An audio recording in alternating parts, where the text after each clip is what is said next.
Hey, what's going on YouTube? BD Keen 721. Happy Wednesday. It's already the 15th of January. I hope everybody's doing well and staying safe out there. Today's video, actually this week's video, is going to be a showcase video for one of my Topps Chrome refractor sets over the last 15 years, one that I've completed. I started a series of videos a few months ago. I wanted to show in each of the videos one of my completed refractor sets. I haven't done one in a while, so I thought I would catch back up and do one today. I put the link below to the other two videos that I did. I think it was 2015 Topps Chrome Purple, and I believe the other one was Topps Chrome from 2012. It was the blue version. Today, we're going to talk about 2014 Topps Chrome Blue and talk about a little bit more on the side of, where I was at the time I was putting this set together, what I was doing in the collection or in the hobby at the time. 2013, 2014, I was really going full speed on Topps Chrome and busting boxes and opening cases and doing group breaks. I was really heavy into that at this time period. So 2014 probably was one of the years, if not the year, that I opened up the most. I kind of peaked in 2014. I think it's because 2014 at the time didn't have a very, very popular rookie list or rookie card list. And it just had your typical stars in the sets that people were after, but the box prices were pretty cheap. I think, if I remember right, again, I'm kind of guessing here, but 10 years ago, a hobby box of 2014 was probably in the $70, $75 range. So it was pretty affordable, and I opened a ton of it. What I'm showing you here is card number 1 in the set. It happens to be Mike Trout. I think he was card number 1 in 2013 as well. And it's a great looking card. The design of 2014 was, was pretty popular back then, I guess. 2011, 2012 were pretty plain bordered cards with nothing really fancy around the border. 2013, 2014 started to do some, more artsy looks to them with these wave type designs. So I think people liked them, always liked having the symbol of the team, as well as the player's name and the position that they played. So, and in this particular set, they had the team name here on the side as well. So pretty good design. I think people liked it when it first came out. I don't remember hearing anything bad about it back then. But anyway, the set itself has 220 cards. Today, I think the last year's set had 300 cards. It went up to 300 last year for the first time. 220 was the most common set as far as how many cards were in the set for a while. I think they had maybe 1 or 2 years that had 200 cards, but 220 seemed to be the most popular set size. So anyway, card number 1, Mike Trout. I can go through, I'm going to just flip through these cards here in order so you can see them 1 through 122. As you can see, I have them in top loaders. Back then, I was collecting everything in top loaders. I didn't start doing the binders until last year, 2023 is when I started doing binders. So you can imagine I've got many, many sets sitting in my collector's cabinet at home in these top loaders. So I spent a fortune just on top loaders. So I'll go through the set, highlight some players. Nick Castellanos rookie card was in this set. The rookie checklist in this particular set wasn't that great. Your top rookies for 2014 were probably Jose Abreu, Jose Ramirez, Xander Bogaerts, and back then Masahiro Tanaka was also a big rookie. Actually, here he is right here. He's card number 10 in the set. I don't think he mounted to much. You Yankee fans out there can tell me what happened to him. So, but a lot of great players, a lot of great players for this time period too. Remember, you know, what you're going to see when you go through sets like this, you're going to see solid players for the time period. Not necessarily Hall of Fame level players, but really, really solid baseball players. Here's Yadier Molina.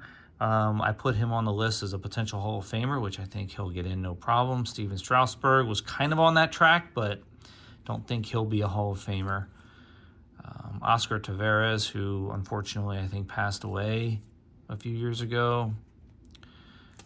So a lot of great names that you'll remember. If you're a little bit older, you'll remember a lot of these names that I'll be flipping through here. I took a real quick straw poll of what players. Oh, here's Xander Bogaerts, card number 25, his rookie card.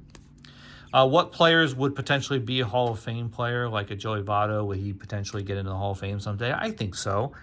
And I just took note of which ones would probably have that chance, and I came up with about 24 in this set that should make it. Like CC Sabathia, they've been talking heavily about him this year getting into the Hall of Fame. I'm not sure if it'll happen this year, but potentially he'll get in eventually. Just some great names. Josh Hamilton, Cliff Lee, Moustakas, Jed Jerko. I was heavy into Jed Jerko back then. Thought he was going to be a pretty good player for the Padres. Adam Wainwright. There's the Jose Ramirez rookie card. Back then, I don't think anybody was really hot on Jose Ramirez, but he ends up being probably a Hall of Fame caliber player.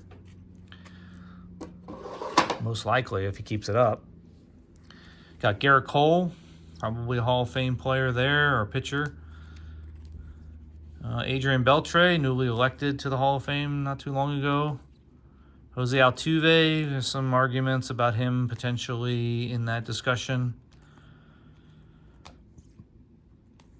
Here's Derek Jeter.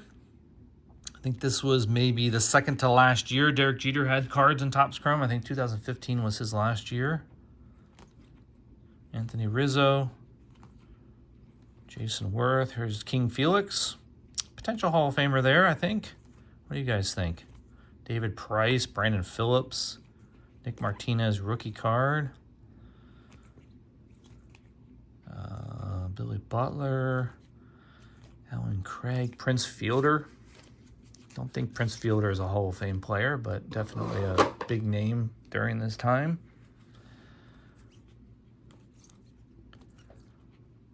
Billy Hamilton rookie card. Remember Billy Hamilton? Everybody talked about how fast he was on the base pass.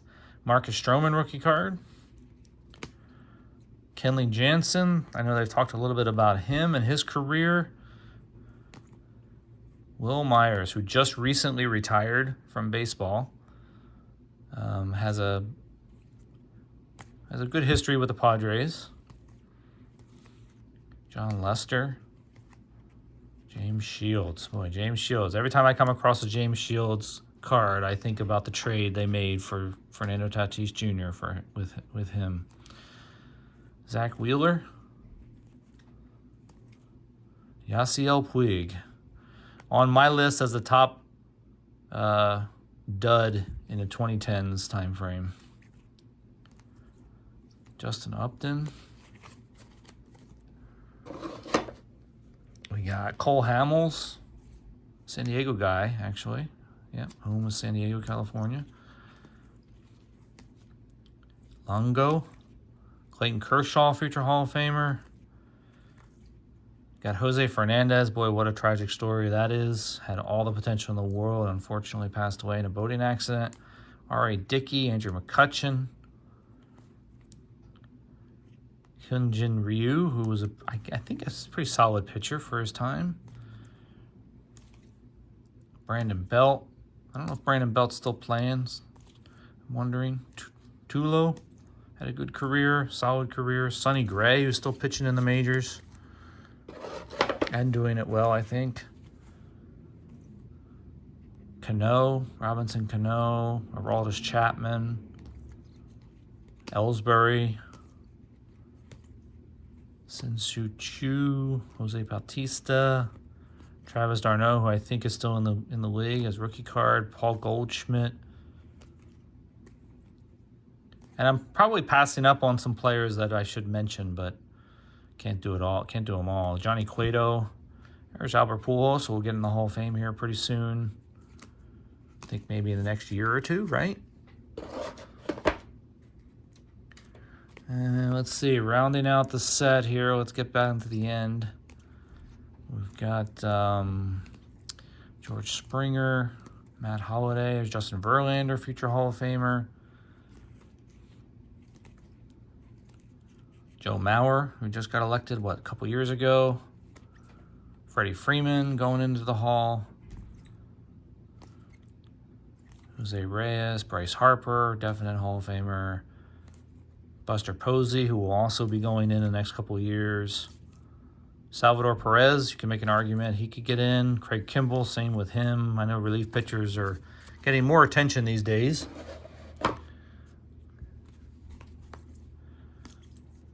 Eric Hosmer, Nelson Cruz, Zach Greinke. I'm not sure what his portfolio looks like. Hunter Pence, Big Panda. There's my man Manny.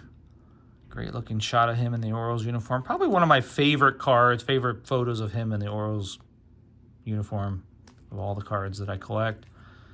David Wright, Starling Marte. There's Giancarlo Stanton. Chase Utley probably should be in the Hall. Yu Darvish. Can you make a case for Yu Darvish to be in the Hall? I don't know. It's interesting. Ryan Howard. I think they call him the Big Piece. I learned that the other day on a video from Ed over at Wesker Griff. Carlos Beltran. Chris Sale in a White Sox uniform. A couple years after his rookie card, I guess. 2 or 3 years after his rookie card.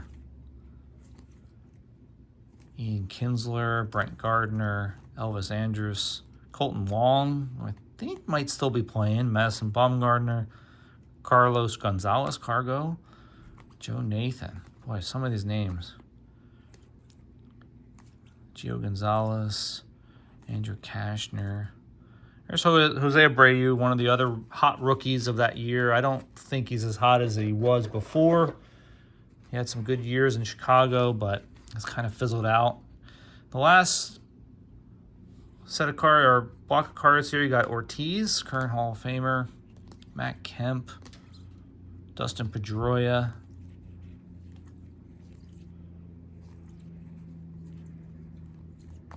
and there's Jurickson Profar, Rougned Odor, Jason Hayward, Christian Yelich, Rookie Cup. Nolan Arenado, Rookie Cup, definite Hall of Famer there. Max Scherzer, future Hall of Famer. And you end with Miggy Cabrera, who will probably get into the Hall of Fame, in the next 3 or 4 years. So, as you can see, a pretty solid set of names. Again, not the best, not the best set when it comes to rookies, but certainly a fantastic set when it comes to just names from baseball past, recent past, really. Hope you guys enjoyed that. I'll be doing more of these throughout 2025. I think my next one is going to highlight one of my favorite sets in the 2010s, so I'm looking forward to that. And stay well, stay safe, and I will talk to you guys soon. See ya.